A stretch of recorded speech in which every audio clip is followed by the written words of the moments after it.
السلام علیکم۔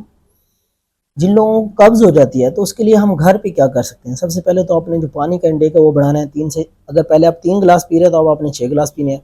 دوسرے نمبر پہ آپ نے جو سبزیاں ان کو چھلکے کے ساتھ استعمال کرنا ہے۔ اس کے بعد آپ نے کیا کرنا ہے کہ جو چھلکا ہے اگر وہ آپ ایک دفعہ استعمال کریں اب آپ نے 2 دفعہ استعمال کرنا ہے۔ پھر آپ نے سالن کے اندر ہم ادرک، لہسن، اگر کالی مرچ کا استعمال کریں تو یہ بھی قبض کے لیے کافی اچھا ہوتا ہے۔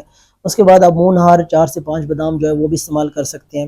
کیسٹر آئل جو ہے اس کو آپ گرم دودھ کے اندر ڈال کر استعمال کر سکتے ہیں۔ سیسم آئل کو گرم دودھ کے اندر آپ رات کو سونے سے پہلے اور صبح مون ہار جو ہے وہ بھی آپ استعمال کر سکتے ہیں۔ اس کے علاوہ فزیکل ایکٹیویٹی بہت زیادہ ضروری ہے کانسٹیپیشن کے لیے۔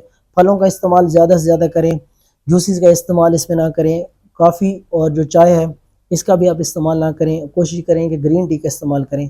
اگر ان ساری چیزوں کے باوجود بھی اگر آپ کانسٹیپیشن ٹھیک نہیں ہو رہی تو آپ اپنے ڈاکٹر سے ضرور کنسلٹ کریں، وہ آپ کو سیرپ وغیرہ یا دوسری جو میڈیسن ہے کھانے والی وہ دیں گے، اس سے آپ کی بہتر ہو جائے گی۔ لیکن یہ کچھ چیزیں آپ گھر پہ کر سکتے ہیں اور ان سے جو ہے انشاءاللہ آپ کی جو کانسٹیپیشن ہے وہ بہتر ہو جائے گی۔